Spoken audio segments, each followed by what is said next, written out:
বিলাসী জীবনযাপন দেখে মনে হতে পারে ইনি উচ্চপদস্থ কোনো এক বড় কর্মকর্তা, তবে এমন ভাবলে ভুল করবেন আপনিও। বলছি শিক্ষা অফিসের তৃতীয় শ্রেণীর কর্মচারী মনিরুজ্জামান মনিরের কথা। সামান্য বেতনে কেরানি পদে চাকরি করলেও অবৈধ অর্থের মাধ্যমে গড়ে তুলেছেন সম্পদের পাহাড়। দুর্নীতির মাধ্যমে অর্জিত এসব সম্পত্তি শুধু নিজের নামেই নয়, রেখেছেন দুই স্ত্রী এবং আত্মীয়দের নামেও। বানিয়েছেন ঢাকার কালশীতে বহুতল ভবনে একাধিক ফ্ল্যাট, মোহাম্মদপুর শিয়া মসজিদের পাশে 1780 বর্গফুটের ফ্ল্যাট সহ রাজধানীর বিভিন্ন ব্যাংকেও প্রথম স্ত্রী রিমার নামে রয়েছে কোটি টাকার সঞ্চয়পত্র ও এফডিআর। শুধু রাজধানীতেই নয়, নিজ এলাকায় চুয়াডাঙ্গাতেও গড়েছেন সম্পদের পাহাড়। মুসলিম পাড়ায় 14 কাঠা জমির ওপরে রয়েছে নিজস্ব একটি বাগান বাড়ি, যার 10 কাঠার ওপরে রেখেছেন তার প্রথম স্ত্রীর বাবার নামে, আর দ্বিতীয় স্ত্রীর নামে চুয়াডাঙ্গা শহরের জলের ধারে বানিয়েছেন 4 তলার ফ্ল্যাট। শহরের লিনার মোড়েও রয়েছে 50 লক্ষাধিক টাকা মূল্যের সম্পত্তি। সেই সঙ্গে স্ত্রী ও স্বজনদের নামেও একাধিক ব্যাংক হিসাব খুলেছেন তিনি। দুর্নীতির স্বর্গরাজ্যের অঘোষিত রাজা মনির বর্তমানে ঢাকা কলেজে কর্মরত। নিজেকে দাবি করেন কখনো দৈনিক পত্রিকার সম্পাদক, কখনো শিক্ষা অফিসের বড় কর্মকর্তা। এসব পরিচয় দিয়ে নেটওয়ার্ক করেছেন খুলনার 10 জেলায়। তার কথা, এমপিও ভুক্তি, শিক্ষক বদলি সহ গ্রেড পাইয়ে দেওয়ার মতো কঠিন কাজ করে তুড়ি মেরেই। বলা যায় শিক্ষা ডিপার্টমেন্টের মাফিয়াদের একজন।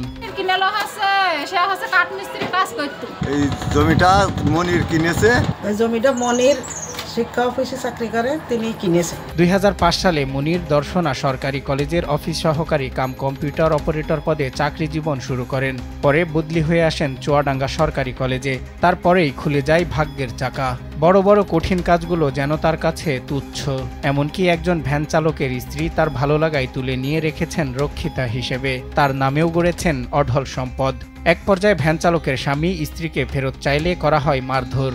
আমি আসলাম জিন্দা লাশ, তাছাড়া কিছুই না। একটা কথাই বলেছি, মনির ভাই তার এমনই রয়েছি, আমার বউটা কি তার পছন্দ হইলো, আর ভ্যানালার বউটা ধনটা সুস্থ হইলো।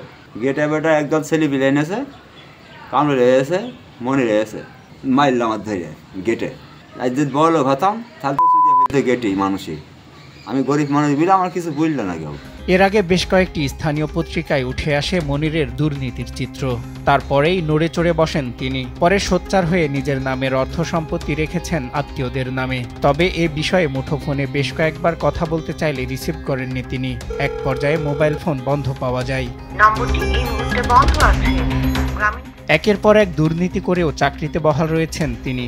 ধরি মাছ নাছুই পানি প্রকৃতির চালাক মনিরের দুর্নীতির মাধ্যমে অর্জিত সম্পদের তদন্ত করে শাস্তির দাবি স্থানীয়দের।